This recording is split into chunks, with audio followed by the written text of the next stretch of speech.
Greetings from the Fellowship of Believers at the Red Roof Church in Bulverde, Texas.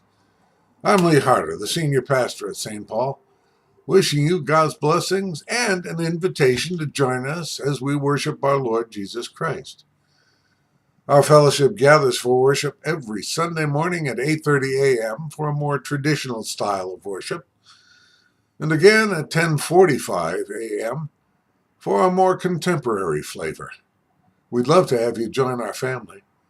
Check out our website at redroofchurch.org and learn more about us. I may have to give up looking at the news headlines on the internet and Facebook because they're beginning to depress me. No, I don't mean the bad news, because there's always going to be some of that. And I'm happy to report there's still good news out there as well.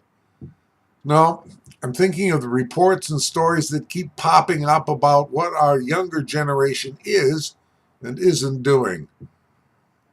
Thanks to my own grandchildren, I'm painfully aware that our children are not being taught cursive in our learning institutions. We called it writing when I was in school as opposed to printing. Further evidence was provided by my wife when she informed me that the students of her 5th and 6th grade church class couldn't write their names. They could only print them. I suppose not knowing how to write, as in cursive, isn't the end of the world. However, as I recall, most of our historical documents, as in local, state, national, and international, were written out, cursive. If you can't write or read it, doesn't that imply the potential loss of history for posterity? Besides, one can't then sign, which usually requires cursive, a legal document. Although I imagine this fits in with today's trend in rewriting, probably reprinting, history. Truth isn't nearly as important as making history socially correct, which also means condemning the past based on today's moral and social standards. For now, I'll refrain from commenting on the apparent inability to write, in this case, print, the King's English. Stuff like punctuation and sentence structure and grammar. Yet the real killer is what our learning institutions, schools, are doing to math. I saw it with my own kids decades ago when they brought home the new math. Back then, there was a lot to do with guessing or estimating the answer, not to mention some puzzling methods at arriving at the answer. Apparently, the right answer, didn't matter as much as following the new way of arriving at an answer, sometimes called a guesstimate. Close was good enough. I don't recall teachers in my day allowing a close answer as satisfactory. However, this week I saw on Facebook a comparison of our old-fashioned math, adding, subtracting, multiplying, dividing, with the new math as taught in Common Core. It almost defies description. The old way was to rely on the multiplication tables as learned by kids like us back then through memorizing until we could say them in our sleep. Today's equivalent apparently involves diagrams.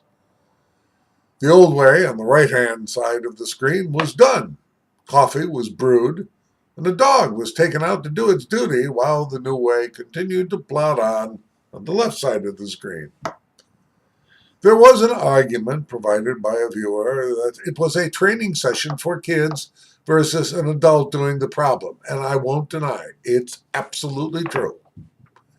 However, if this is the way these kids, as adults, are going to have to solve the problems of math, the world is in for a rude awakening.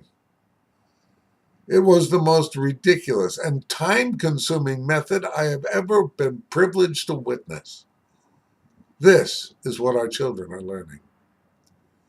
When one adds to that the new, revised, and sanitized history, world and American, which portrays our founding fathers as evil and vile, while the sources of socialism, totalitarianism, and communism in governments and empires are desirable, we got problems.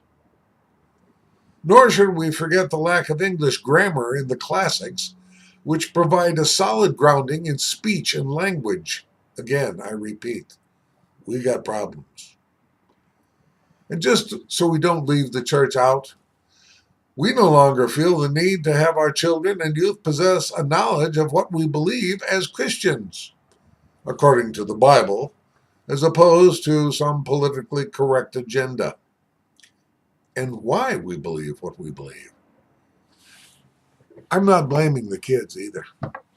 I'm blaming us for relaxing our standards to the point where we have none of much value. Apparently, it isn't important that we can talk and write correctly.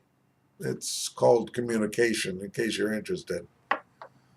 Or use our minds to actually think, so long as we use the right emoji. My thoughts on that, so # and hashtag that for what it's worth. And those are my thoughts. God bless. Have a great week.